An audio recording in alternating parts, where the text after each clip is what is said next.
വിഷദംശനമേൽക്കുന്ന ഒരു അവസ്ഥയേക്കാൾ ഭീകരമാണ് നമ്മുടെ ചില വാക്കുകളിൽ കൂടി വരുന്ന ഹൃദയവേദനയും നമുക്കിപ്പോ ഒരു ആ സർപ്പത്തിന്റെ കടിയേറ്റ് വലിയ ആ മരണത്തിന്റെ മുമ്പിൽ ചെന്ന് പെട്ടാലും നമുക്ക് രക്ഷപ്പെട്ടു പോരാൻ പറ്റും അല്ലേ?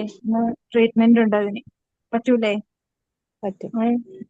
ഒത്തിരി മനുഷ്യര് ഈ ഒരു സാഹചര്യം കടന്നുപോയി ഇന്നും ജീവിക്കുന്നുണ്ട്. പക്ഷേ ഒന്നല്ല, പല പ്രാവശ്യം പാമ്പ് കടിയേറ്റിട്ടും പല പ്രാവശ്യം മാരകമായ മുറിവുകൾ ഉണ്ടായിട്ടും പല പ്രാവശ്യം മാരകമായ ജീവിത സാഹചര്യങ്ങൾ കൂടി അപകടവും രോഗങ്ങളൊക്കെ ഉണ്ടായിട്ടും ജീവിച്ച് കടന്നുപോയവരുണ്ട്.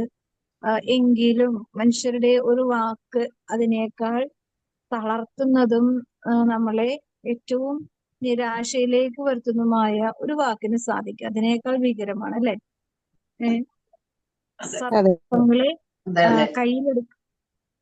സർപ്പങ്ങളെ കയ്യിലെടുക്കും എന്ന് പറയുമ്പോ സർപ്പത്തെ ഞാൻ ചവിട്ടി മെതിക്കും എന്നൊക്കെ പറയുന്നത് എന്താണ് വചനം? യഥാർത്ഥത്തില് എന്താണ്? സർപ്പത്തെ ചവിട്ടി മെതിക്കും.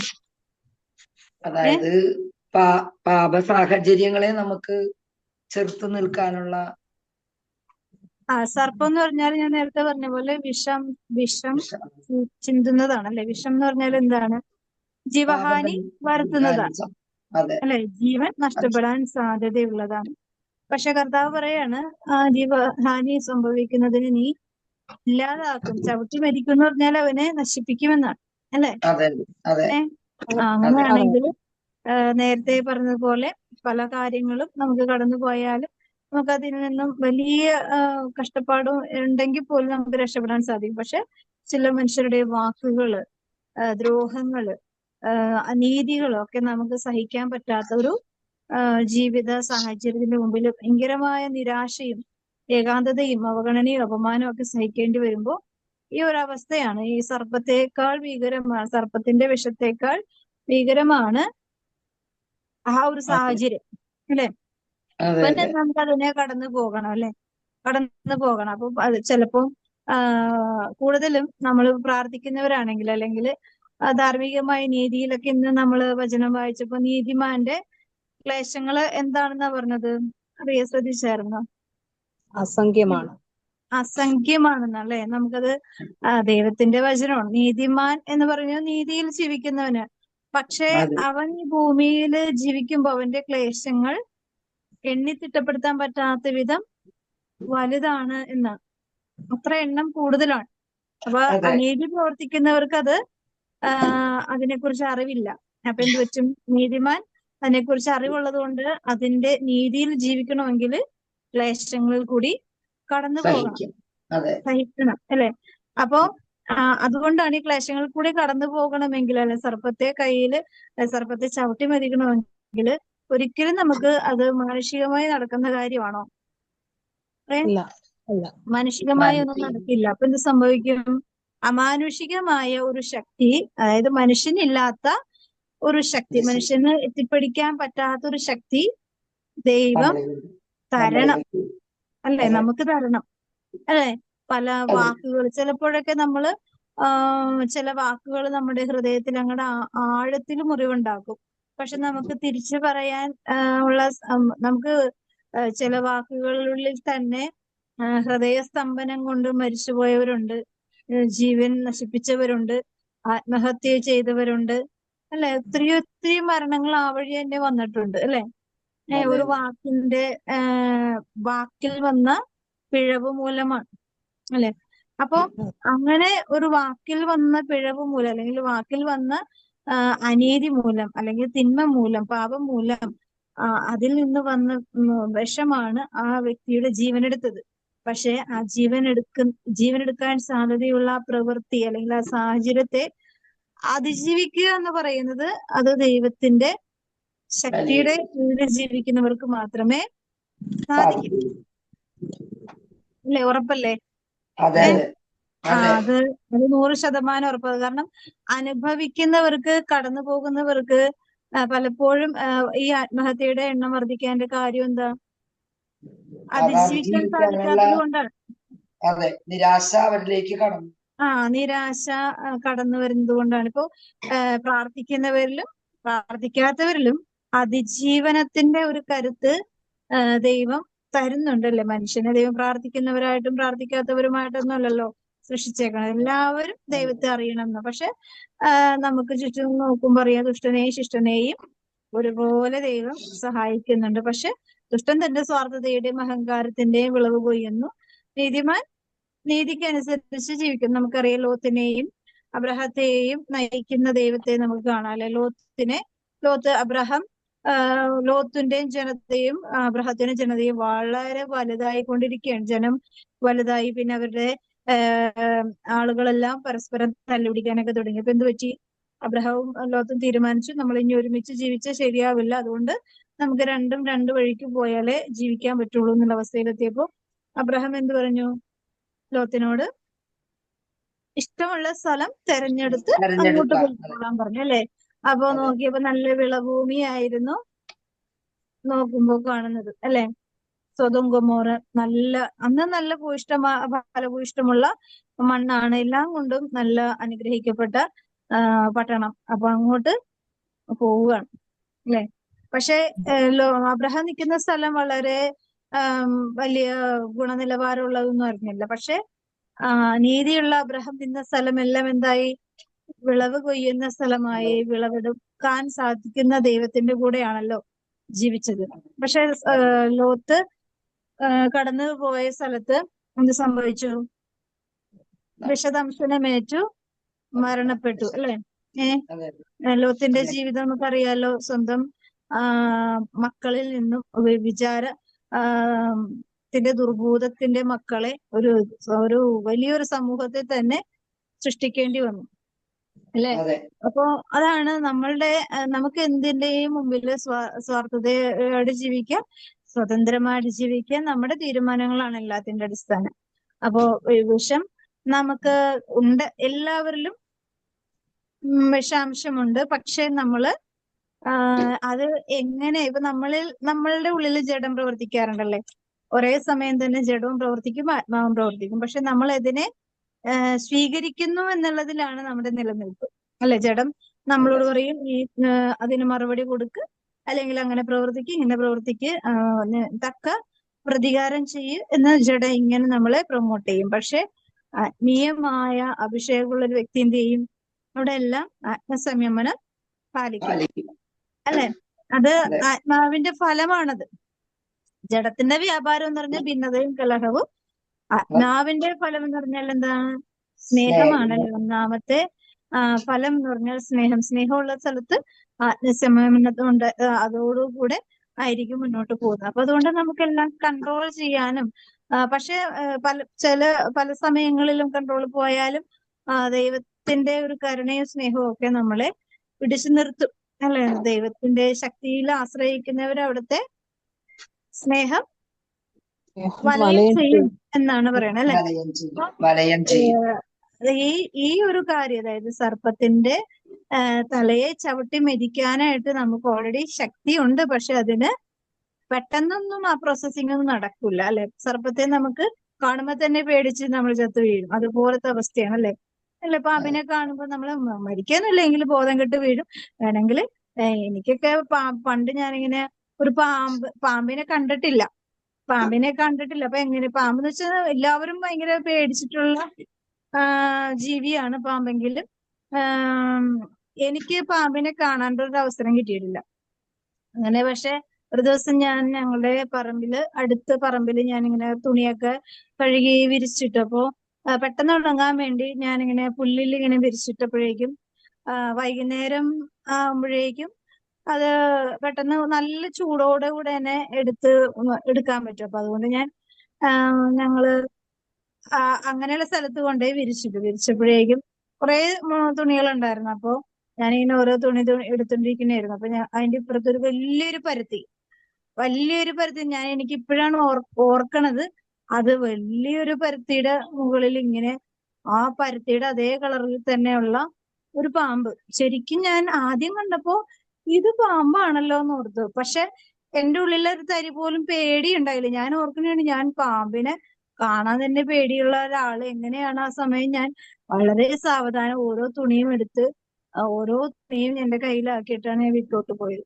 പക്ഷെ എനിക്ക് തിരിഞ്ഞു നോക്കാൻ പോലും എനിക്ക് മനസ്സ് തോന്നിയില്ല.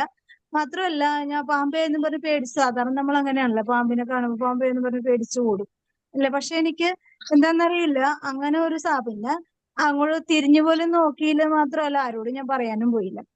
പക്ഷെ ഞാനിങ്ങനെ ഈ അണലിയുടെ ആ, അണലിയാണെന്ന് എനിക്കറിയില്ലായിരുന്നു. വലിയൊരു പാമ്പെന്ന് വെച്ചാല് ഒരു 6-7 അടി എങ്കിലും ഉണ്ട്. നല്ല വണ്ണവും നല്ല നീളവും ഉള്ള, അതിങ്ങനെ തൂങ്ങിക്കിടക്കണേണ്. അപ്പൊ ഞാനിങ്ങനെ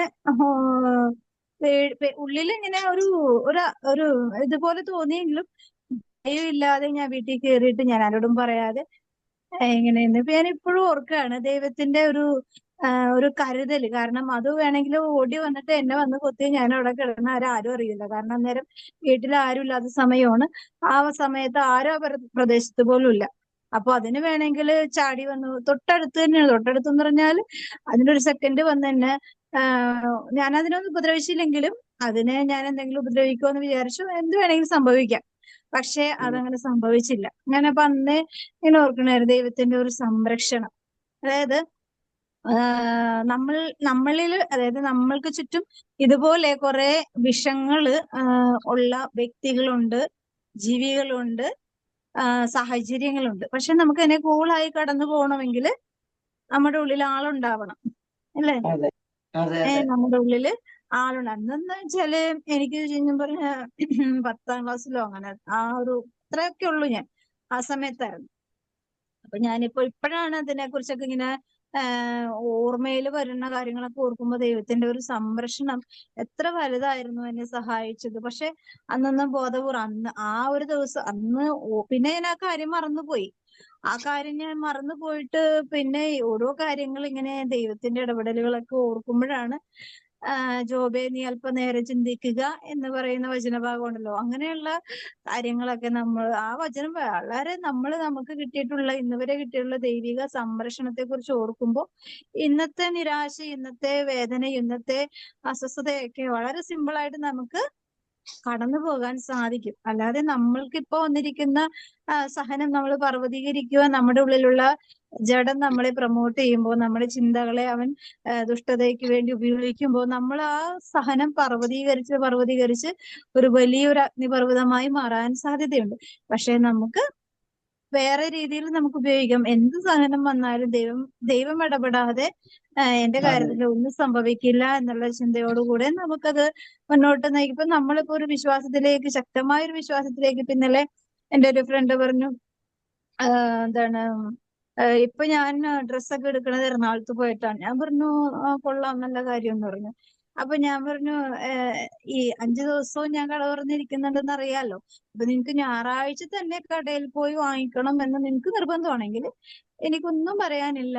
അത്രമാത്രം അടുത്തൊരു സുഹൃത്തായിരുന്നു. അങ്ങനെ നിങ്ങൾ ചെയ്തോ എന്ന്, ഒരു കുഴപ്പമില്ല. കാരണം പിന്നെ ഞാൻ ഓർക്കുകയായിരുന്നു, ഇവർക്കൊക്കെ അവരും ക്രിസ്ത്യാനിയാണ്, എന്തെല്ലാം പറഞ്ഞിട്ടും മനസ്സിലാകുന്നില്ലല്ലോ ഭർത്താവേ. അങ്ങനെ ഒരുപാട് പ്രശ്നങ്ങളിൽ കൂടി പോകുന്ന ഒരാളുമാണ്. പക്ഷെ എന്തെല്ലാം പറഞ്ഞിട്ടും, പക്ഷെ ഒരുപാട് നമ്മളിപ്പോ ഒരു കാര്യം തീരുമാനിച്ചുറച്ച് നിന്ന് കഴിഞ്ഞാൽ, ഇപ്പൊ കടയുടെ കാര്യം മാത്രമല്ല, എന്തെങ്കിലും ഒരു കാര്യം, ഒരു ദൈവസ്നേഹത്തിൽ ജീവിക്കുക എന്ന് പറഞ്ഞാൽ ദൈവിക നീതിയിലും നിയമത്തിലും നമ്മള് കാലുറച്ച് നിൽക്കണം അല്ലെ. രണ്ട് സ്ഥലത്ത് നമ്മൾ നിന്ന് കഴിഞ്ഞാൽ നമുക്ക് എന്ത് പറ്റും? രണ്ടുപേരും നമ്മളെ കൈവിടും അല്ലെ. അപ്പൊ എവിടെയെങ്കിലും ഒന്നായിട്ട് നിൽക്കുക. കർത്താവ് പറയണല്ലോ, ചൂടോ തണുപ്പോ ഉള്ളവരായിരിക്കുക അല്ലെ. ചൂടോ തണുപ്പോ ഉള്ളവരാണെങ്കിൽ നമുക്ക് ഏത് തരത്തിലാണ് നമ്മൾ ജീവിക്കുന്നത് നമുക്ക് അറിയാൻ പറ്റും. നമ്മളിൽ തന്നെ ദൈവം പ്രവർത്തിക്കുന്നത്. നമുക്ക് നമ്മുടെ ഒരു വ്യക്തിയുടെ നിസ്സഹായതയുടെ അവസാന നിമിഷത്തായിരിക്കും ദൈവം ഇടപെടുന്നത് അല്ലെ. നമ്മുടെ സർവ്വശക്തിയും ചോർന്നൊലിച്ച് വെറും അരിപ്പയായി സമയത്തായിരിക്കും കർത്താവിന്റെ ഇടപെടലുകൾ സാധ്യമാകുന്നത്. പക്ഷെ നമ്മൾ ക്ഷമയോടെ കാത്തിരിക്കണം. അതുകൊണ്ടാണ് അപ്പൊ ഈ ക്ഷമയുടെ അനുഗ്രഹം നമ്മളിൽ നിൽക്കുന്നുണ്ടെങ്കിൽ, കാത്തിരിപ്പിന്റെ ഒരു കൃപ നമുക്കുണ്ടെങ്കിൽ നമുക്ക് ഈ പാമ്പിനെയൊക്കെ ചവിട്ടി മെതിക്കുവാൻ സാധിക്കും. മനസ്സിലായോ? ആ ഒരു കൃപ നമ്മളിൽ എന്നും നിലനിൽക്കുവാൻ ദൈവത്തിന്റെ കരങ്ങളിലേക്ക് നമ്മുടെ ഞെരുക്കപ്പെടുന്ന എല്ലാ സാഹചര്യങ്ങളും ദൈവത്തിന് മാത്രമേ നമ്മളെ സഹായിക്കാൻ സാധിക്കൂ എന്നുള്ള ഒരു ഉറച്ച ബോധ്യം ശരീരത്തിലായാലും മനസ്സിലായാലും ജീവിതത്തിന്റെ ഏത് സാഹചര്യങ്ങളായാലും. കാരണം നമ്മുടെ ക്രിയേറ്റർ ആരാണ്? നമ്മളാണോ? നമ്മുടെ ക്രിയേറ്റർ ദൈവമാണല്ലേ. ആ, നമ്മളുടെ ക്രിയേറ്റർ, നമ്മളെ സൃഷ്ടിച്ച സ്രഷ്ടാവിന് നമ്മളുടെ എല്ലാ ഉച്ച മുതൽ ഉള്ളംകാല് വരെയുള്ള എല്ലാ അവസ്ഥകളെയും വ്യക്തമായിട്ട് അറിയാം. നമ്മുടെ ജീവിതം അറിയാം. നമ്മുടെ എല്ലാം ഫുൾ റെക്കോർഡാണ് ദൈവത്തിന്റെ കൈകളില്, ചിന്തകളില്. അപ്പൊ നമുക്കൊന്നും പേടിക്കേണ്ട കാര്യമില്ല. പക്ഷെ മനുഷ്യൻ ബുദ്ധി കൊണ്ട് ചിന്തിച്ച് ജീവിക്കുന്നതുകൊണ്ടാണ് ഭയം നമ്മളെ വേട്ടപ്പട്ടിയെ പോലെ വേട്ടയാടി. അപ്പൊ പിശാചിന് നമ്മളെ കൂടുതൽ പേടിപ്പിക്കാനൊക്കെ സാധിക്കും. അപ്പൊ സാഹചര്യങ്ങൾ പിരിമുറുക്കമുണ്ടാവും. അപ്പൊ നമുക്ക് പാമ്പിനെ കണ്ട് ഓടേണ്ടി വരും. പക്ഷെ അങ്ങനെ ഓടേണ്ട ആളുകളല്ല നമ്മൾ. അതിനെ ചവിട്ടി മെതിച്ച് അതിനെ നശിപ്പിക്കേണ്ട ആളുകളാണ് നമ്മളെന്ന് മനസ്സിലാക്കുന്നത്. എങ്ങനെയാണ്? കർത്താവിന്റെ സംരക്ഷണത്തിന്റെ കീഴിലായിരിക്കുന്ന, കർത്താവിനെ വിശ്വസിക്കുന്നവർക്ക്, കർത്താവിനെ ഹൃദയം കൊണ്ട് ആരാധിക്കുന്നവർക്ക് മാത്രമേ ആ ഒരു സാധ്യത നമുക്ക് ഉണ്ടാവുള്ളൂ. മറിയത്തിന്റെ സ്തോത്രഗീതം വായിക്കാം. മേരി ഫിലിപ്പ് വായിക്കും. വിശുദ്ധ ലൂക്കാ എഴുതിയ സുവിശേഷം 1-ാം അധ്യായം 46 മുതൽ 55 വരെയുള്ള തിരുവചനങ്ങൾ. മറിയത്തിന്റെ സ്തോത്രഗീതം. മറിയം പറഞ്ഞു, എന്റെ ആത്മാവ് കർത്താവിനെ മഹത്വപ്പെടുത്തുന്നു. എന്റെ ചിത്തം എന്റെ രക്ഷകനായ ദൈവത്തിൽ ആനന്ദിക്കുന്നു. അവിടുന്ന് തന്റെ ദാസിയുടെ താഴ്മയെ കടാക്ഷിച്ചു. ഇപ്പോൾ മുതൽ സകല തലമുറകളും എന്നെ ഭാഗ്യവതി എന്ന് പ്രകീർത്തിക്കും. ശക്തനായവൻ എനിക്ക് വലിയ കാര്യങ്ങൾ ചെയ്തിരിക്കുന്നു. അവിടുത്തെ നാമം പരിശുദ്ധമാണ്.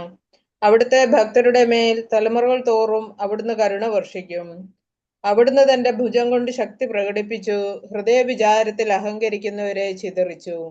ശക്തന്മാരെ സിംഹാസനത്തിൽ നിന്നും മറിച്ചിട്ടു. എളിയവരെ ഉയർത്തി. വിശക്കുന്നവരെ വിശിഷ്ട വിഭവങ്ങൾ കൊണ്ട് സംതൃപ്തരാക്കി. സമ്പന്നരെ വെറും കൈയോടെ പറഞ്ഞയച്ചു. തന്റെ കാരുണ്യം അനുസ്മരിച്ചുകൊണ്ട് അവിടുന്ന് തന്റെ ദാസനായ ഇസ്രായേലിനെ സഹായിച്ചു. നമ്മുടെ പിതാക്കന്മാരായ അബ്രാഹത്തോടും അവന്റെ സന്തതികളോടും എന്നേക്കുമായി ചെയ്ത വാഗ്ദാനം അനുസരിച്ച് തന്നെ. ദൈവവചനമാണ് നാം കേട്ടത്. നമ്മുടെ കർത്താവായ മിശിഹായ്ക്ക് സ്തുതി. സ്തുതി. വിശക്കുന്നവരെ വിശിഷ്ട വിഭവങ്ങൾ കൊണ്ട് സംതൃപ്തരാക്കി. നമ്മൾ ഒത്തിരി വിഭവങ്ങളെ കുറിച്ച് പറഞ്ഞിട്ടുണ്ട്. ഏതൊക്കെയാണ് ജസ്റ്റ് ഒന്ന് പറയാവോ? വിശിഷ്ട വിഭവങ്ങൾ വേഗം പറയോ? പ്രാർത്ഥന, ഉപവാസം, ദാനധർമ്മം, പരിത്യാഗം, സഹനം, സഹനം, അതിജീവനം. 6 പറഞ്ഞായിരുന്നോ? 6 പറഞ്ഞായിരുന്നു. ഇപ്പൊ എല്ലാമായെന്ന് തോന്നണം അല്ലെ? ഇപ്പൊ അത്രയും കാര്യങ്ങള് നമുക്ക്, അതായത് പ്രാർത്ഥന, പരിത്യാഗം, ഉപവാസം, ദാനധർമ്മം, സഹനം, അതിജീവനം 6 അപ്പോ ഞാന് സുഭാഷിതങ്ങളിലാണോ അതിനറിയില്ല, ഒരെണ്ണത്തില് വായിച്ചപ്പോ ഇങ്ങനെ കരുണ വിശിഷ്ട വിഭവമായിട്ട് എഴുതിയിട്ടുണ്ടായിരുന്നു. ഞാൻ പറയുന്ന വെച്ചാല് ഇവിടെ, അതായത് വിശുദ്ധ ഗ്രന്ഥത്തില് നമ്മൾ ഒത്തിരി മേഖലകൾ നമുക്ക് ഇടപെടാനൊന്നും പറ്റില്ല. നമ്മൾ ആകെ ഉപയോഗിക്കുന്നത് മറിയത്തിന് സ്തോത്രഗീതവും സങ്കീർത്തനം 91 ആണല്ലോ. അവിടെ നിന്നുകൊണ്ടാണ് ഈശോ പറഞ്ഞു തരുന്ന കാര്യങ്ങളാണ് ഇവിടെ നമുക്ക് പറഞ്ഞു തരുന്നത്. അപ്പൊ ഈ പറഞ്ഞതിൽ നിങ്ങൾക്ക് എന്തെങ്കിലും കറക്ഷൻ തോന്നുന്നുണ്ടെങ്കിൽ അത് നമുക്ക് ക്ലിയർ ചെയ്യാം. അതായത് നമുക്കൊരു ദൈവം തരുന്ന വിശിഷ്ട ദാനം ആണ് പ്രാർത്ഥന അല്ലെ? വിശിഷ്ട ദാനം എന്ന് പറഞ്ഞാല് ഒരു അതിവിശിഷ്ടമായ കൃപയാണ് പ്രാർത്ഥന അല്ലെ? ഇതിനെക്കുറിച്ചൊക്കെ നമ്മൾ നേരത്തെ ഒരുപാട് സമയം ക്ലാസ് എടുത്ത് പോയിട്ടുള്ളതാണ്. ഈ 6 കാര്യങ്ങളെ കുറിച്ച് നമ്മൾ അന്ന് ഇപ്പൊ പറഞ്ഞത്, അതായത് ദൈവം വിശക്കുന്നവരെ വിശിഷ്ട വിഭവങ്ങൾ കൊണ്ട് സംതൃപ്തരാക്കി. അപ്പൊ അതിൽ ഞാൻ ജസ്റ്റ് പറഞ്ഞു പോകുമ്പോ, പ്രാർത്ഥന എന്ന് പറഞ്ഞാല് ഒരു വ്യക്തിക്ക്, പ്രാർത്ഥിക്കുന്ന ഒരു വ്യക്തിക്ക് തന്റെ ജീവിതത്തിൽ ഒരു ദിവസം പോലും പ്രാർത്ഥിക്കാതെ കടന്നു പോകാൻ പറ്റില്ല. പറ്റുമോ?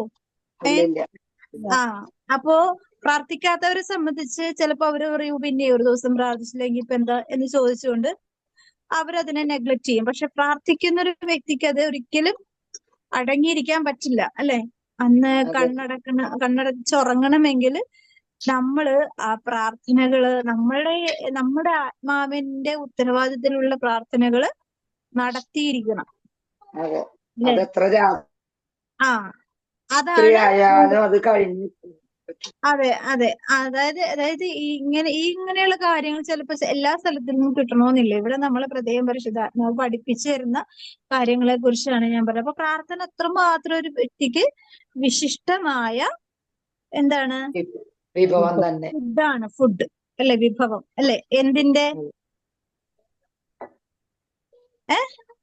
എന്തിന്റെ ഫുഡാണ് വിശിഷ്ടമായ വിഭവം എന്ന് പറഞ്ഞാല്? ഒരു വിഭവം എന്ന് ഒരു പറഞ്ഞാല് കഴിക്കുന്ന ഭക്ഷണമല്ലേ? ഭക്ഷണം. അതെ അതെ, ആത്മാവിന്റെ ഭക്ഷണം, ആത്മാവിന്റെ ആത്മാവിന്റെ ഫുഡ്. ആത്മാവിനെ നമ്മൾ ആരും ശ്രദ്ധിക്കാത്തതുകൊണ്ടാണ് നമുക്ക് അതിനെപ്പറ്റി വലിയ ഗ്രാഹ്യമായ കാര്യം. കാരണം ആത്മാവ് ജീവനോടെ ഇരുന്നാൽ മാത്രമേ ശരീരം ചലിക്കുള്ളൂ അല്ലെ. പക്ഷെ അതെ നമ്മൾ അതെ ശരീരത്തിനാണ് എപ്പോഴും ഫുഡ് കൊടുക്കുന്നത്. അപ്പോ അതെ. പരിശുദ്ധാത്മാവ് പറയുകയാണ് പ്രാർത്ഥന കൊണ്ട് മാത്രം നമുക്ക് ജീവിക്കാൻ പറ്റും. അത് ആത്മാവിന്റെ ഒരു വിശിഷ്ടമായ ഒരു വിഭവമാണ്, ഒരു ഫുഡാണ്. ആ ഫുഡ് നമ്മൾ കഴിച്ചു കഴിഞ്ഞാൽ നമുക്ക് ജീവിക്കാൻ പറ്റും. നമുക്കറിയാമല്ലോ, ഒത്തിരി വിശുദ്ധര് ഭക്ഷണമൊന്നും കഴിക്കാതെ ഒരു ഓസ്തി മാത്രം, തിരുവോസ്തി മാത്രം കഴിച്ച് ജീവിക്കുന്നവരുണ്ട്. വചനം വായിച്ച് ജീവിക്കുന്നവരുണ്ട്. കാരണം ഞാൻ അതായത് എന്റെ അനുഭവത്തിൽ തന്നെ, ഞാൻ രാവിലെ ഒരു സ്ഥലത്ത് ഞാൻ പ്രാർത്ഥനയ്ക്ക് പോയി. അപ്പൊ രാവിലെ ഞാൻ വീട്ടിലെ പണികളൊക്കെ ഒരു വിധത്തിൽ ഒതുക്കി പെറുക്കി. അപ്പൊ എന്റെ ഇളയ മോൻ കൈക്കുഞ്ഞാണ്. അവന് ഒരു വയസ്സ് പോലും ആയിട്ടില്ല. അപ്പൊ അവന്റെ ഫുഡുകളൊക്കെ ഞാൻ കയ്യിൽ കരുതി ഒക്കെയാണ് ഞാൻ പോയത്. അപ്പൊ അങ്ങനെ പോയപ്പോഴേക്കും എന്താ, ഞാൻ രാവിലെ ഭക്ഷണമൊന്നും കഴിച്ചിട്ടുണ്ടാവില്ല. എന്തോ ചെറുതായിട്ട് എന്തോ ചായ കുടിക്കുക അങ്ങനെ എന്തോ കഴിച്ചുള്ളൂ. പക്ഷെ എനിക്ക് നല്ല ഇറങ്ങിയപ്പോ ഞാൻ ഒരു ദൈവം എന്തെങ്കിലും കയ്യിലെടുക്കുക. പക്ഷെ എനിക്ക് ബിസ്ക്കറ്റ് ഒന്നും താല്പര്യമില്ലാത്തതുകൊണ്ട് ഞാൻ അങ്ങനെ ഒന്നും എടുത്തില്ല. അപ്പം എന്തായാലും പോട്ടെ, കുഴപ്പമില്ല, അവിടെ ചെല്ലുമ്പോൾ വെള്ളമെങ്കിലും കുടിച്ച് അങ്ങനെ ഇരിക്കാന്ന് വിചാരിച്ചു. എനിക്ക് നല്ല വിശപ്പ് തോന്നുന്നുണ്ട് കേട്ടോ.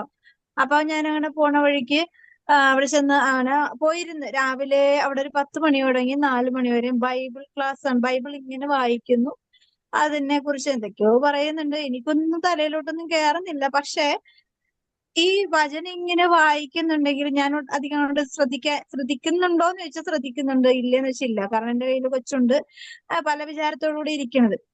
എന്നിട്ട് പോലും എനിക്ക് അവിടെ ഇരുന്നിട്ട് 4-4:30 മണിയായപ്പോൾ പോലും എനിക്ക് രാവിലെ കഴിക്കാതെ പോയ ആളാണ്. ഉച്ചയ്ക്ക് ഭക്ഷണമൊന്നുമില്ല. വൈകുന്നേരം ഭക്ഷണം കഴിഞ്ഞപ്പോഴേക്കും അവിടെ ചായയും വേണമെങ്കിൽ നമുക്ക് കാശ് കൊടുത്ത് വാങ്ങിക്കണം. അവിടെ അതിനുള്ള ഇതൊന്നുമില്ല. നമ്മൾ കാശ് കൊടുത്തുനിന്ന് കാപ്പി കിട്ടും, മിഷൻ കോഫി കിട്ടും, അത് കഴിക്കാം. വേണമെങ്കിൽ ബണ്ണോ അങ്ങനെ എന്തെങ്കിലും കിട്ടും. അത്രേ ഉള്ളൂ. പക്ഷെ എനിക്ക് വിശക്കുന്നില്ല എന്ന് പറഞ്ഞാൽ, അപ്പൊ ഞാൻ ഓർത്ത് വചനത്തിന് ഇത്രയും ഭയങ്കര പവർ ഉണ്ടോ എന്നുള്ളത്. കാരണം ഞാൻ രാവിലെ വീട്ടിൽ നിന്ന് ഇറങ്ങിയപ്പോ എനിക്ക് ഭയങ്കര വിശപ്പായിരുന്നു. അപ്പൊ അന്നേരം വരെ ഇരുന്നിട്ട് എനിക്ക് വിശപ്പ് തോന്നിയില്ല. അതൊരു വലിയൊരു പ്രത്യേകമായ ഒരു അറിവും ഒരു കൃപയുമാണെന്ന് എനിക്ക് അന്ന് തോന്നി. അപ്പോ നമ്മള് വചനത്തെ സ്വാധീനിക്കുമ്പോൾ നമ്മുടെ ഉള്ളിലുള്ള വിശപ്പ് ആര് കൺട്രോൾ ചെയ്യും? പരിശുദ്ധാത്മാവ് കൺട്രോൾ ചെയ്യും അല്ലെ. ആ പരിശുദ്ധാത്മാവ് ശരീരത്തെയും ആത്മാവിനെയും ഒരുപോലെ പരിപാലിക്കും അല്ലെ. അതൊരു വിശിഷ്ടമായ ഒരു ദൈവീകമായ ഫുഡാണ്. അപ്പൊ അന്നേരം എനിക്ക് ഫുഡ് വേണം, എന്റെ ശരീരത്തിന് അന്നേരം ഫുഡ് വേണം. പക്ഷെ ദൈവം എന്താ നിശ്ചയിച്ചു? നീ ശരീരത്തിന് ഫുഡ് കൊടുത്തില്ലെന്ന് എനിക്കറിയാം, പക്ഷെ നിന്റെ ആത്മാവിന് ഞാൻ നിനക്ക് കുറച്ച് ഫുഡ് തരാം. നീ ശ്രദ്ധിച്ചാലും ഇല്ലെങ്കിലും നിന്റെ ഈ കാരണം അന്നേരം നല്ല പെയിൻഫുൾ ആയിട്ടുള്ള ലൈഫാണ്, നല്ല സഹനമാണെന്ന് വെച്ചാൽ നല്ല സഹനം. എനിക്ക് വീട്ടിലിരിക്കാനുള്ള ഒരു സാഹചര്യവും സമാധാനവും ഇല്ലാത്തതുകൊണ്ടാണ് ഞാൻ ഈ കുഞ്ഞിനെയും കൊണ്ട് പോണത്. അപ്പൊ രണ്ടുപേരെയും കൊണ്ട് പോകും ഞാൻ. കാരണം ഒരാളോട് എത്തിക്കൊണ്ട് പോകാനുള്ള എനിക്ക് അത്ര ഇതില്ല. അപ്പൊ അതുകൊണ്ട് ഞാൻ രണ്ടുപേരെയും കൊണ്ട് പോകും. അപ്പൊ എന്താണ്, അപ്പൊ എന്റെ ആ ഒരു പെയിൻ ആയിട്ടുള്ള ജീവിതം, അന്നേരമുള്ള ആ ബുദ്ധിമുട്ടുകളെല്ലാം കർത്താവിന് അറിയാവുന്നതുകൊണ്ട്, കർത്താവിന് ഞാൻ ഭക്ഷണം കഴിച്ചിട്ടില്ല നന്നായിട്ട് അറിയാവുന്നതുകൊണ്ട്, ഞാൻ ശ്രദ്ധിച്ചാലും ശ്രദ്ധിച്ചില്ലെങ്കിലും എന്നെ സഹായിക്കാൻ എന്റെ സ്രഷ്ടാവിനെ അവിടെ വെച്ച് എന്നെ സഹായിക്കാൻ ഉത്തരവാദിത്വമുണ്ട്. അങ്ങനെ എന്നെ സഹായിച്ചപ്പോ അന്നേരം അപ്പൊ അങ്ങനെ പ്രാർത്ഥന ഫുഡാണ്. പിന്നെ പരിത്യാഗം അല്ലെ, അതുപോലെ ഉപവാസം, പിന്നെ ദാനധർമ്മം. ഇത് എല്ലാ ക്ലാസ്സും കഴിഞ്ഞതാണ്. പിന്നെ സഹനം നല്ലൊരു ഫുഡാണ്. പിന്നെ എന്താണ്, നമുക്ക് സഹനങ്ങളെ അതിജീവിക്കുവാനുള്ള ഒരു ശക്തി. ഇന്നിപ്പോ നമ്മൾ പറഞ്ഞ പോലെ സർപ്പങ്ങളെ കാൽ ചവിട്ടി നിൽക്കുവാൻ, അതായത് വിഷം ചീറ്റുന്ന വാക്കുകളെയും പ്രവൃത്തികളെയും വ്യക്തികളുടെയും മുമ്പിൽ നമുക്ക് കാലുറച്ചു നിൽക്കണം. നമുക്ക് ഒരു പ്രശ്നം വന്ന് പറഞ്ഞ് ഓടിപ്പോയി ചാകാൻ പറ്റുമോ? പറ്റില്ല. അപ്പൊ നമ്മൾ അവിടെ ഉറച്ചു നിൽക്കണമെങ്കിൽ നമ്മുടെ കയ്യിൽ പ്രത്യേകമായ ടൂളില്ല. നമുക്കതുപോലെ ഉള്ള കരുത്തില്ല, നമ്മുടെ മനസ്സും ശരീരവും ഒരുപോലെ തളർന്നു പോകുമ്പോ എവിടെ നിന്ന് വരണം ശക്തി? പരിശുദ്ധാത്മാവ് തന്നെ തരണം. ദൈവത്തിന്റെ ശക്തി തന്നെ നമുക്ക് വേണം അല്ലെ? അപ്പോ അതൊരു അതിജീവനത്തിന്റെ ഒരു വിശിഷ്ടമായ ഫുഡാണ് അല്ലെ? ഫുഡ് എന്ന് വെച്ചാൽ ജീവൻ നിലനിർത്തുവാനുള്ള ഭക്ഷണമാണ് അല്ലെ? അതെ, അപ്പൊ ആത്മാവിന്റെ ഇതെല്ലാം ആത്മാവിന്റെ ഫുഡ്. അപ്പൊ ഇതെല്ലാം എന്താ പറയണത് നോക്കിയേ? വിശക്കുന്നവര്, അതായത് ഇതിനൊക്കെ വിശപ്പ് വേണം അല്ലെ? അതെ, ഇപ്പൊ നമുക്ക് ആത്മാവിന് ദാഹം. പ്രാർത്ഥിക്കണമെങ്കിൽ പ്രാർത്ഥിക്കാനുള്ളൊരു ദാഹം. ആഗ്രഹം അല്ലെ? ഒരു വിശപ്പും ദാഹമൊക്കെ ഉള്ളപ്പോൾ മാത്രമേ ഫുഡിനും വെള്ളത്തിനും ഒക്കെ ടേസ്റ്റ് ഉണ്ടാവുള്ളൂ. അതുകൊണ്ട് ഒരു ആശ്വാസം ഉണ്ടാവുള്ളൂ, സമാധാനം ഉണ്ടാവുള്ളൂ അല്ലെ? ഇല്ലെങ്കിൽ അതൊരു വെറും വേസ്റ്റ് ആണ്. അല്ലെ? നമ്മൾ എന്തോരം ഫുഡ് നമ്മൾ കഴിക്കാതെ നമ്മൾ ബാക്കി വെച്ച് വേസ്റ്റ് ആക്കുന്നു. അത് എത്രയോ മനുഷ്യർക്ക് ആ സമയത്ത് ഭക്ഷണമില്ലാതെ വളരെ ഇന്നലെ ഞാൻ ഒരു വീഡിയോ കണ്ടതാണ്. ഒരു ഹോട്ടലാണ്. ആ വ്യക്തി ക്യാഷിലിരിക്കുന്ന മുതലാളി, അയാള് ബിരിയാണി കഴിച്ചിട്ട് സ്പൂൺ കൊണ്ട് കഴിച്ചിട്ട് ഒരു ഇച്ചിരി കഴിച്ചിട്ട് ബാക്കി കഴിച്ച് മുഖമൊക്കെ തുടച്ചവിടെ വെക്കുന്നു. അപ്പൊ വെയിറ്റർ വന്ന് അതെടുത്ത് കൊണ്ടുപോയിട്ട് പുള്ളി ഇങ്ങനെ വെറുതെ അത് എന്നിട്ട് ഫോൺ എടുത്ത് പുറത്തോട്ട് വെറുതെ ഇറങ്ങി നോക്കുമ്പോഴേക്കും എന്തോ ആരോ ഫോൺ വിളിച്ച് സംസാരിച്ചുകൊണ്ടിരിക്കുമ്പോഴേക്കും ആ വ്യക്തി താഴത്തേക്ക് വെറുതെ നോക്കുമ്പോ ഈ വെയിറ്റർ ഉണ്ടല്ലോ, അതൊരു സ്ഥലത്ത് ഇങ്ങനെ ആരും കാണാത്ത സ്ഥലത്ത് പോയിട്ട് ഈ മുതലാളി കഴിച്ച ബാക്കി ഭക്ഷണം, വേസ്റ്റ് ആക്കിയ ഭക്ഷണം ആ കൊച്ച് ഒരു ഒരു എന്താണ് 10-23 വയസ്സൊക്കെ ഉണ്ട് ആ ചക്കൻ ഇന്ന് കഴിക്കുകയാണ്. അപ്പൊ ഈ മുതലാളിക്ക് ഭയങ്കര വിഷമം തോന്നിയിട്ട് അവനെ വിളിക്കുന്നു. ഒന്നും അറിയാത്ത രീതിയിൽ അവന് കഴിച്ച പോലെ, മുതലാളി കഴിച്ച പോലത്തെ തന്നെ ഒരു ഫുഡ് അവന് സ്പോൺസർ ചെയ്ത് അവനങ്ങനെ കൊടുക്കുക.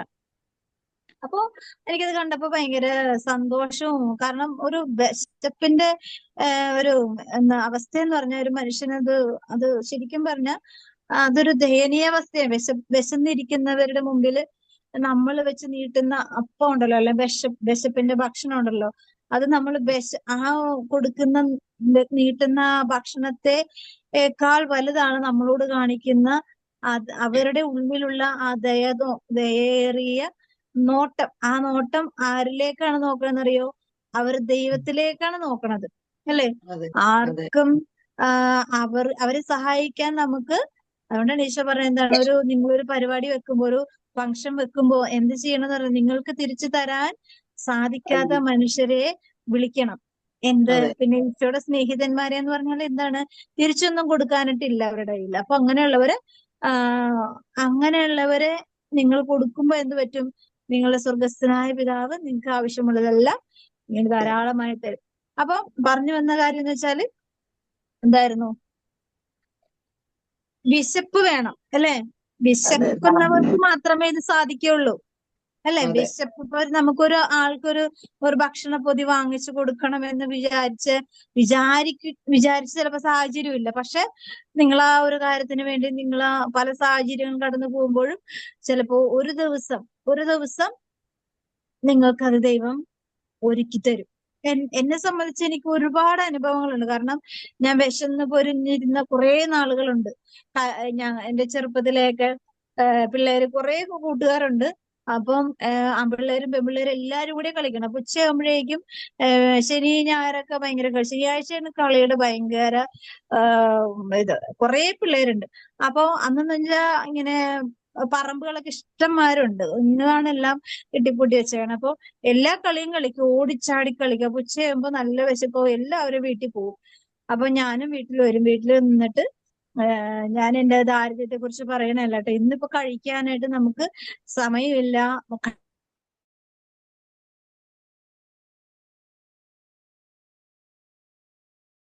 നല്ല വിശപ്പിന്റെ വിഷമങ്ങളും ദാരിദ്ര്യാവസ്ഥകളൊക്കെ കടന്നുപോയുണ്ട്. എനിക്ക് ഒരാളുടെ വിശപ്പ്, ഒരാളുടെ ദയനീയാവസ്ഥ കാണുമ്പോ എനിക്കറിയാം ഞാൻ അനുഭവിച്ച് കടന്നുപോയ ആ വേദനയുടെയും ആ വിശപ്പിന്റെയും വിളി.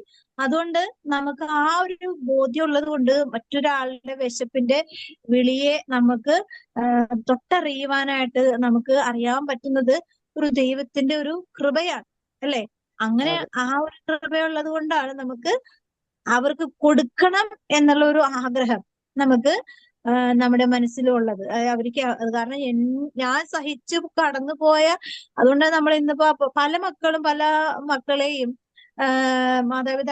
ചിലപ്പോൾ മാതാപിതാക്കൾ ഒരുപാട് സഹിച്ചും വേദനിച്ചും ദാരിദ്ര്യാവസ്ഥയിലേക്ക് കടന്നു പോയിട്ടുണ്ടെങ്കിൽ ആ മാതാപിതാക്കൾ, ഇന്നത്തെ മാതാപിതാക്കൾ വിചാരിക്കുന്നത് ഞാൻ അനുഭവിച്ച ദാരിദ്ര്യവും ദുരിതവും എന്റെ മക്കൾ അനുഭവിക്കരുത് എന്ന് വിചാരിച്ചുകൊണ്ടാണ്, ആ വിശപ്പ് അവര് അനുഭവിക്കരുത് എന്ന് വിചാരിച്ചുകൊണ്ടാണ് മക്കളെ പരിപോഷിപ്പിക്കുന്നത്. പക്ഷെ അത് മിസ്യൂസ് ചെയ്യുന്ന മക്കളുണ്ട്, മനസ്സിലാക്കുന്ന മക്കളുണ്ട്, അല്ലെ? അപ്പോ ഇത് കാരണം എന്ന് വെച്ചാല് ഇതിനെക്കുറിച്ചുള്ള ഒരു വ്യക്തമായ ധാരണ വേണം. അതാണ് ദൈവത്തിന്റെ ആഗ്രഹം. നമുക്കൊരു പ്രാർത്ഥിക്കണം എന്ന് 10 ദിവസം വിചാരിച്ചു കഴിഞ്ഞാൽ നമ്മള് എന്ത് ചെയ്യും? 11ാമത്തെ ദിവസം മടുപ്പ് തോന്നാൻ സാധ്യതകൾ ഉണ്ടാക്കുന്ന സാഹചര്യങ്ങളെയും വ്യക്തികളെയും പിശാച് കൊണ്ടുവന്ന് തരും. കാരണം പ്രാർത്ഥിക്കുന്ന ഒരു വ്യക്തിയെ പിശാചിന് ദ്രോഹിക്കാൻ പ്രയാസമാണ്, അല്ലെ? പറ്റുമോ? അപ്പൊ അവന്റെ ഇഷ്ടത്തിനനുസരിച്ച് വഴങ്ങാത്തത് കൊണ്ട് അവനെ എന്ത് ചെയ്യണം? അവന് പ്രാർത്ഥന കുറക്കാനുള്ള സാഹചര്യങ്ങളെ, ഒന്നില്ലെങ്കിൽ രോഗാവസ്ഥകള്, നിരാശകള്, അല്ലെങ്കിൽ മാനസികമായ പീഡനങ്ങൾ. എന്നെ സംബന്ധിച്ച് എനിക്ക് മനസ്സിന് അസ്വസ്ഥത വന്നു കഴിഞ്ഞാൽ ഞാൻ പ്രാർത്ഥിക്കില്ല. എന്ന് വെച്ചാൽ എനിക്ക് പ്രാർത്ഥിക്കാൻ പറ്റില്ല. അതാണ് എന്റെ അവസ്ഥ, അല്ലേ? അത് എത്ര വിശുദ്ധിയിൽ ജീവിച്ചു എന്ന്, ഞാനിപ്പോ വിശുദ്ധിയിൽ ജീവിക്കുന്നു എന്ന് പറഞ്ഞതല്ല, സാധാരണ പച്ചയായ ഒരു വ്യക്തിയാണ് ഞാൻ. പക്ഷെ എന്റെ ഉള്ളിൽ ദേഷ്യമോ സങ്കടമോ ഒക്കെ ദേഷ്യവും സങ്കടവും ഒരുമിച്ച് വരും നമുക്ക്, അല്ലെ? കാരണം നമുക്ക് നമ്മളായിരിക്കുന്ന അവസ്ഥയെ നമ്മളെ മനസ്സിലാക്കാൻ പറ്റുന്നില്ലല്ലോ അവർക്ക്, അല്ലെങ്കിൽ നമ്മളെ സഹായിക്കാൻ അവർക്ക് കഴിവുണ്ടായിട്ട് അവര് ഒരു മൈൻഡ് ചെയ്യുന്നില്ലല്ലോ, ശ്രദ്ധിക്കുന്നില്ലല്ലോ, അംഗീകരിക്കുന്നില്ലല്ലോ എന്നൊക്കെ കുറെ കാര്യങ്ങൾ നമ്മുടെ ചിന്തകൾ കൊണ്ട് വരുമ്പോഴേക്കും നമ്മളൊരു നിസ്സഹായ അവസ്ഥയുടെ മുൾമുനയെ കൊണ്ട് നിൽക്കുമ്പോ ശരിക്കും നമുക്ക് എങ്ങനെ പ്രാർത്ഥിക്കാൻ പറ്റണത്, അല്ലെ? സാധാരണ പച്ചയായ മനുഷ്യരാ. പക്ഷെ ഈ സമയത്ത് പ്രാർത്ഥിക്കാൻ ദൈവം നമുക്ക് ശക്തി തരുന്നുണ്ടെങ്കിൽ ആ പ്രാർത്ഥന ഒരു ഏറ്റവും രത്നം പതിപ്പിച്ച പ്രാർത്ഥനയായി ദൈവം അതിനെ മാറ്റും. അതുകൊണ്ട് ആ സമയത്ത് അങ്ങനെ ഒരു അവസ്ഥയിലായിരിക്കുന്ന നെടുവീർപ്പ് പോലും ദൈവസന്നിധിയില് എന്താ പറയുന്നത്? പ്രാർത്ഥനയാണ്. അപ്പൊ ഒരു നെടുവീർപ്പിന് പോലും ദൈവത്തിന്റെ മുമ്പിൽ പ്രാർത്ഥനയാക്കാൻ പറ്റും. അപ്പോ എല്ലാത്തിനും അതിൻ്റെതായ ഒരു ഗ്രേസ് ഉണ്ട്, അല്ലെ? നമ്മൾ ചെയ്യുന്ന എല്ലാ പ്രവൃത്തികൾക്കും അതിൻ്റെതായ ഒരു ദൈവിക മഹത്വം ഉണ്ട്, ഗ്ലോറി ഉണ്ട്, അല്ലെ? അപ്പൊ ഈ 6 വിഭവങ്ങളും ഇപ്പൊ ഇനിയും ദൈവം പറഞ്ഞു തരുമായിരിക്കാം, എനിക്കറിയില്ല. നമ്മള് ദൈവത്തിന്റെ പരിശുദ്ധാത്മാവാണ് ഈ 6 വിഭവങ്ങളെ കുറിച്ചും പല ക്ലാസ്സുകൾ നമ്മൾ പറഞ്ഞു പോയിട്ടുണ്ട്. പക്ഷെ ഇതൊക്കെ ആയിരിക്കണമെങ്കിൽ എന്ത് വേണമെന്നാ പറയണത്? ഒരു വിശപ്പ് വേണം, അല്ലെ? വിശപ്പില്ലാതെ നമ്മളിപ്പോ ഒരാളോട് എന്ത് പറഞ്ഞാലും, ഇപ്പൊ ഒരു ലേഡി എന്നോട് പറയാണ്, അതെന്റെ പേര് തന്നെയാണ്. ആ ലേഡി എന്നോട് പറയാണ്, ആ വ്യക്തി അതിന്റെ ഹസ്ബൻഡ് എന്നെ വേറൊരു അഫയർ വന്നു. അപ്പൊ ഞാനത് കുറച്ചാൾ ശ്രദ്ധിച്ചു, പിന്നെ ഞാൻ കൈയോടെ പിടിച്ചു. എന്നിട്ട് പുള്ളി വീട്ടിൽ നിന്ന് ഇറങ്ങിപ്പോയി. എന്നിട്ട് ഈ ലേഡി പിന്നെ ഒരു ദിവസം എന്നോട് പറയാ, ഈ അടുത്താണ് എനിക്ക് മെസ്സേജ് ഇട്ടത്. അപ്പൊ പേരെന്താന്ന് ചോദിച്ചപ്പോ സോഫിയ എന്ന് പറഞ്ഞു. അപ്പൊ ഞാൻ ചോദിച്ചു, എന്റെ പേര് തന്നെയാ. അപ്പൊ ഇനി എനിക്ക് മനസ്സിലാക്കിയത് തെറ്റിപ്പോ, നിങ്ങളുടെ പേര് സോഫിയ തന്നെയാണോ എന്ന് ചോദിച്ചപ്പോ അതേന്ന് പറഞ്ഞു. അപ്പൊ എന്താണ് പ്രശ്നം എന്ന് ചോദിച്ചപ്പോഴാ പറയണത് ഇങ്ങനെ. അപ്പൊ ഇപ്പൊ അവരറിഞ്ഞ ന്യൂസ് എന്ന് വെച്ചാല് ഈ ഭാര്യ എന്നെ ഉപേക്ഷിച്ച് ആ സ്ത്രീയെ കല്യാണം കഴിക്കാനായിട്ട് ആ വ്യക്തി തയ്യാറാണ്. അപ്പൊ ഇവര് മാനസാന്തരപ്പെട്ടു. കാരണം മാനസാന്തരപ്പെട്ടതിന് ഒരുമിച്ച് 2 കുട്ടികളുണ്ട്. അപ്പൊ എന്താണെങ്കിലും ശരി, ഭർത്താവല്ലേ, സ്നേഹിക്കാം, പിന്നെയും ക്ഷമിച്ച് കൂടെ ആയിരിക്കാം എന്നുള്ളൊരു തീരുമാനത്തിലേക്ക് എത്തി. അങ്ങനെ സ്വയം ഒന്ന് തീരുമാനത്തിലേക്ക് എത്തിയപ്പോഴേക്കും ഈ ഭർത്താവ് മറ്റേ ആ സ്ത്രീയെ കല്യാണം കഴിക്കാൻ റെഡിയായി. അവിടെ അങ്ങനെ ചടങ്ങുകളൊക്കെ നടക്കാൻ പോവാണെന്നൊക്കെ ആരോ പറഞ്ഞറിഞ്ഞു. അപ്പൊ ഇതിന് ഭയങ്കര ഡിപ്രഷനായി. അങ്ങനെ എനിക്കൊരു മെസ്സേജ് ഇട്ട് ഞാൻ പറഞ്ഞു പ്രാർത്ഥിക്കാം, എന്താണെങ്കിലും ദൈവത്തിന്റെ സഹായം എല്ലാവർക്കും. പക്ഷെ ഞാൻ ഇങ്ങനെ പല പ്രാവശ്യം ശ്രദ്ധിച്ചിട്ടുണ്ട്. എന്ന് വെച്ചാൽ നമ്മൾ ഇത്രയും ക്രിട്ടിക്കലായിട്ടിരിക്കുന്ന സമയത്ത് നമുക്ക് ഒറ്റയ്ക്ക് ഇരുന്നൊരു കാര്യം ചെയ്യാൻ പറ്റില്ല, അല്ലെ? ഒറ്റയ്ക്ക് ഇരുന്ന് ചെയ്യാൻ പറ്റുമോ? ഒറ്റയ്ക്ക് ഇരുന്ന് എന്തെങ്കിലും കാര്യം ചെയ്യാൻ പറ്റുമോ? പറ്റില്ല, അല്ലെ? ഞാനിങ്ങനെ നമുക്കറിയാലേ, മലയാളത്തിൽ ഇങ്ങനെയുള്ള സഹനങ്ങള് മൂട്ടില് തീ കൊളുത്തിയ പോലെ അവസ്ഥയിലാണ് നമ്മളിങ്ങനെ ലോകം മുഴുവനും ഇങ്ങനെയുള്ള സാഹചര്യങ്ങൾ അതിജീവിക്കാൻ വേണ്ടി കിടന്ന് ഓടുന്നത്, അല്ലെ? നമുക്ക് ഒറ്റയ്ക്ക് ഇരുന്ന് ഒന്നും സാധിക്കില്ല. ഇനിയിപ്പോ നമ്മൾ അവിടെ ഇരുന്നിടത്ത് തന്നെ ഇരിക്കുന്നു കഴിഞ്ഞാൽ നമുക്ക് ഒരു പരിധിയുണ്ട്. ഇരിക്കുമ്പോ അങ്ങനെ ആ ഒരു അവസ്ഥയിൽ തന്നെ ഇരിക്കുമ്പോ നമുക്ക് അതിജീവിക്കാൻ പറ്റുമെന്നൊരു ഉറപ്പൊന്നുമില്ല, അല്ലെ? ഒരു സപ്പോർട്ട് വേണമെങ്കിൽ നമ്മുടെ ആ ഒരു കാലാവസ്ഥയിൽ നിന്നും വേറൊരു അവസ്ഥയിലേക്ക് നമ്മളൊന്ന് ചേഞ്ച് ആയാൽ മാത്രമേ നമുക്കറിയാം. നമ്മളിപ്പോ ഫോണൊക്കെ ഉപയോഗിക്കുന്ന നമ്മൾ ഭയങ്കര അസ്വസ്ഥതയാണ്. അപ്പൊ നമ്മൾ നോക്കിക്കോ, വല്ല കോമഡിയോ അല്ലെങ്കിൽ വല്ല പെറ്റ്സിന്, എന്റെ അവസ്ഥ പറഞ്ഞാണ്, അങ്ങനെ എന്തെങ്കിലുമൊക്കെ മാറിക്കഴിഞ്ഞാൽ നമ്മുടെ ആ മൈൻഡ് മാറും, അല്ലെ? അതുപോലെ അതെ. തന്നെ മനസ്സിന് നിരാശയും അസ്വസ്ഥയൊക്കെ വരുമ്പോ ഇങ്ങനെയുള്ള കുഞ്ഞു കുഞ്ഞു കൂട്ടായ്മയിലോട്ടൊക്കെ വരുമ്പോ അവിടുന്ന് കിട്ടുന്ന ദൈവിക പ്രചോദനങ്ങൾ, ദൈവിക ചിന്തകള് നമ്മളെ ഒന്ന് റിഫ്രഷ് ചെയ്യും, അതെ. അല്ലെ? അപ്പൊ ആ റിഫ്രഷ് എന്താണ്? ദൈവത്തിനോടുള്ള ഒരു വിശപ്പിന്റെ ഒരു പ്രചോദനമാണ് ദൈവം നമുക്ക് വെച്ച് നീട്ടുന്നത്, അല്ലെ? അപ്പോ ഈശോയുടെ പുറകെ കുറെ മനുഷ്യര് എവിടെ പോയാലും കൂടി പറഞ്ഞ എന്താ, ഈശോയിൽ നിന്നും എന്തോ ഒരു മനുഷ്യന് അന്നേരം വരെ കിട്ടാതെ ഇരുന്ന ഒരുപാട് ദൈവീകമായ ദൈവത്തെ ഈശോ എവിടെ പോയാലും ചെല്ലും. ഏത് മലമുകളിൽ പോയാലും ഈശോയുടെ പുറകെ പോകും, അല്ലെ? ഈശോ മനുഷ്യരെ നിന്ന് ഒന്ന് അകന്ന് മാറി നിന്ന് ഒറ്റയ്ക്കിരുന്ന് പ്രാർത്ഥിക്കാൻ നോക്കിയാൽ അവിടെയും ചെല്ലും ആൾക്കാർ. കാരണം എന്താ? ഒരു ആകർഷണമാണ്, അല്ലെ? ഒരു ദൈവീകമായ ഒരു സ്നേഹ സമാധാനത്തിന്റെ ആകർഷണത ഈശോയിൽ നിന്നും മനുഷ്യർക്ക് കിട്ടിക്കൊണ്ടിരുന്നത് കൊണ്ടാണ് ഈശോയുടെ പുറകെ പോയിരുന്നത്, അല്ലെ? ഇത് തന്നെയാണ്, ഇങ്ങനൊരു വിശപ്പുള്ളത് കൊണ്ടാണ് അവര് ഈശോയുടെ കൂടെ ആയിരിക്കാനായിട്ട് ആഗ്രഹിക്കുന്നത്. അവിടെ നമുക്കറിയാം 5000 പുരുഷന്മാര് മാത്രം ഉണ്ടായ സമയത്ത് എന്താ, ഒരപ്പക്കഷ്ണം ഉണ്ടായിരുന്നത്, അല്ലെ? ഭർത്താവ് അവിടെ എല്ലാം വർദ്ധിപ്പിച്ചു, ആവശ്യാനുസരണം അവർക്ക് ഭക്ഷണമൊക്കെ കൊടുത്തു, അല്ലെ? ഇതെല്ലാം പല രോഗസൗഖ്യങ്ങൾ കൊടുത്തു. ഈശോ ചെയ്യാത്തൊരു അത്ഭുതങ്ങളൊന്നുമില്ല. എന്നിട്ട് പോലും ഈശോയെ വിശ്വസിച്ചോ? ഇല്ല, ഇല്ല. അല്ലെ? ആ ഈശോ തന്നെ പറയണേ, എന്റെ പുറകെ വരുന്നത് അപ്പക്കഷ്ണം തിന്നാൻ വേണ്ടിയാണ്, അല്ലാതെ അവരുടെ ഉള്ളില് ദൈവികമായ സത്യത്തെക്കുറിച്ചുള്ള ആഗ്രഹമുള്ള ഒരു വിശപ്പ് ഉണ്ടായിരുന്നില്ല എന്നുള്ളത് ഈശോയ്ക്ക് വ്യക്തമായി അറിയാമായിരുന്നു, അല്ലെ? അപ്പൊ അപ്പക്കഷ്ണത്തിന്റെ പുറകെ പോകുന്നവരാരാണ് ഈ കാലഘട്ടത്തില്? അനുഗ്രഹങ്ങൾക്ക് വേണ്ടി ഓടുന്നവരാണ് അപ്പക്കഷ്ണം, അല്ലെ? പക്ഷെ നമ്മളുടെ അപ്പക്കഷ്ണം എന്തായിരിക്കണം? ദൈവം തന്നെ ആയിരിക്കണം. ജീവന്റെ മന്ന ദൈവം തന്നെയാണ്. ഈ മന്നയെ ഉപേക്ഷിച്ച് പോകുമ്പോഴാണ് ഇങ്ങനെയുള്ള അവസ്ഥയിലേക്ക് പോകുന്നത്. അപ്പോ നമുക്ക്, അതായത് നിങ്ങൾ ആദ്യം എന്റെ രാജ്യവും നീതിയും അന്വേഷിക്കുക എന്ന് പറഞ്ഞ വചനമുണ്ടല്ലോ, ഒരാത്മാവിനെ സംബന്ധിച്ച് എല്ലാം അടങ്ങിയിട്ടുണ്ട്. ബാക്കിയുള്ളതെല്ലാം ദൈവത്തിന്റെ ഉത്തരവാദിത്വം. ഇന്നലെ എനിക്കൊരു പ്രത്യേകമായ ഒരു ചിന്ത വന്നു വെച്ചാൽ, നമ്മൾ ഇന്നലെ കൃപയുടെ മണിക്കൂറിൽ ഞാൻ പറഞ്ഞായിരുന്നു 3 ഇന്റൻഷൻ. അത് 3 ഇന്റൻഷനും നമുക്ക് വളരെ വിലപ്പെട്ട 3 ഇന്റൻഷൻ തന്നെയാണ് വെച്ച് പ്രാർത്ഥിച്ചത്. പക്ഷെ ഈ 3 ഇന്റൻഷൻ തന്നെയാണ് നമ്മളെല്ലാ, അതായത് സഭയ്ക്കും കുടുംബത്തിനും പിന്നെ നമ്മുടെ വ്യക്തിപരമായ കാര്യങ്ങൾ. അപ്പൊ ഞാനിങ്ങനെ പ്രാർത്ഥിച്ചിട്ട് എനിക്ക് ഇന്റൻഷൻ ബ്ലാങ്ക് ആയി കിടക്കുകയാണ്. കാരണം എല്ലാ ദിവസവും എൻ്റെ ഉള്ളിലുള്ള അവസ്ഥ എന്താണോ, ഞാൻ പള്ളിയിൽ കുർബാനക്ക് പോകുമ്പോഴും ഈ ഒരു അവസ്ഥയാണ്. ഏത് കാര്യത്തിന് വേണ്ടി പ്രാർത്ഥിച്ചു തുടങ്ങണമെന്നൊരു പിടിയില്ല. കാരണം അതുപോലെ കാര്യങ്ങൾ നമ്മുടെ മുമ്പിലാണ്. അപ്പൊ ഞാനിങ്ങനെ പ്രാർത്ഥിക്കും, ഈശോയ്ക്ക് ഞാനിപ്പോ എന്താണോ പ്രാർത്ഥിക്കേണ്ടത്, ഏത് കാര്യത്തിന് വേണ്ടിയാണോ പ്രാർത്ഥിക്കേണ്ടത്, ആ കാര്യത്തിനെ കുറിച്ച് ഞാൻ പറയാം. അപ്പോഴും എനിക്കറിയില്ല ഏത് കാര്യത്തിനെ കുറിച്ചാണ് ഞാൻ പ്രാർത്ഥിക്കേണ്ടത്. കാരണം നമുക്ക് ഒരു വ്യക്തി, ഒരു കുടുംബനാഥയെ പറ്റി, കുടുംബനാഥയാണ് ഞാൻ. സമൂഹത്തില് എന്റേതായ ഒരുപാട് എന്താണ് കോൺട്രിബ്യൂഷൻ ഉണ്ട്. അങ്ങനെ ഒരുപാട് കാര്യങ്ങളുണ്ട്. ഇതൊക്കെ എനിക്ക് ഞാനിങ്ങനെ ചെയ്യുന്നുണ്ടെങ്കിൽ എനിക്കൊരു സ്വസ്ഥതയോ സന്തോഷമോ സമാധാനമോ ഒന്നും കിട്ടുന്നില്ല. പിന്നെ ഞാൻ എങ്ങനെയാണ്, എന്ത് കാര്യത്തെ കുറിച്ച് പറഞ്ഞിട്ടാണ് ഈശോയോട് ചോദിക്കേണ്ടത്?